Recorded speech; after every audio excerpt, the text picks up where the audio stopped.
যখন গাড়িটা পড়ে যাবে চাকার জন্য পাংচার, তখন কিন্তু পিছের গাড়ি বেশি অপেক্ষা করবে না। 10 মিনিটের ভিতরে, সময় 10 মিনিট, চাকা খুলবে এবং লাগাবে। তারপরে ওই মাটিতে পড়ার পরে চাকাটা তারপরে ফুল টাইট দেবে। না না দাদা বেশি না, সিস্টেম আছে দাদা। এই উইলেন্সটা এত বড় কেন রাখছি আপনারা জানেন? এখানে কারণ আছে ভাই। স্টিক, চাকার যে স্টিকগুলো, এগুলো যদি ভাই বেশি চার দিয়ে লান 2-4-6 মাস পর চাকা পাংচার হয়েছে, তখন কিন্তু রিপিট হয়ে যাবে। কি হবে? রিপিট হয়ে যাবে। তখন ওইটা আবার এই ষোলোটা লেদা করতে পারবেন না ভাই, এইটাতে করতে হবে।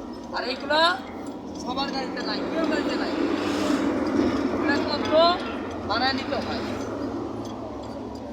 এই জন্য বলি চাকা এমন টাইপ দিতে হবে যেন পরবর্তীতে খুলতে পারে। আর যারা চাক্কার দোকানে চাক্কা অয়েল চেঞ্জ করে দিতেছে, তখন ওরা বলবে নাই টাইট ওরকম দিও না, আমি ওরা কিন্তু দুনিয়ার টাইট ওরা দিয়ে দিব, ইচ্ছা মতো টাইট দিয়ে দেবো ভাই। আপনি খুলতে পারেন না পারেন আপনার ব্যাপার, তারা কি করবে? দুনিয়ার টাইট দিয়ে দিব। ওকে,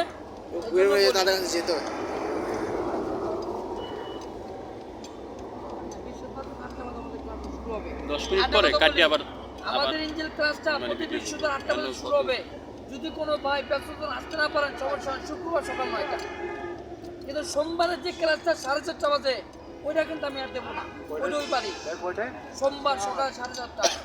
ওইটা কি ক্লাস? ব্রেক ফেল, 4 রাস্তার মোড়, 3 রাস্তার মোড়, আইল্যান্ড, তারপরে আপনার রেল কোচিংয়ে গাড়ি বন্ধ হয়ে গেছে, কীভাবে চালাবেন? একটা দুর্ঘটনা ঘটায় দিচ্ছেন, এখন কীভাবে বাঁচবেন? এই সম্পূর্ণ বিষয়ে আলোচনা করে একবারে সোমবার আমি নিচে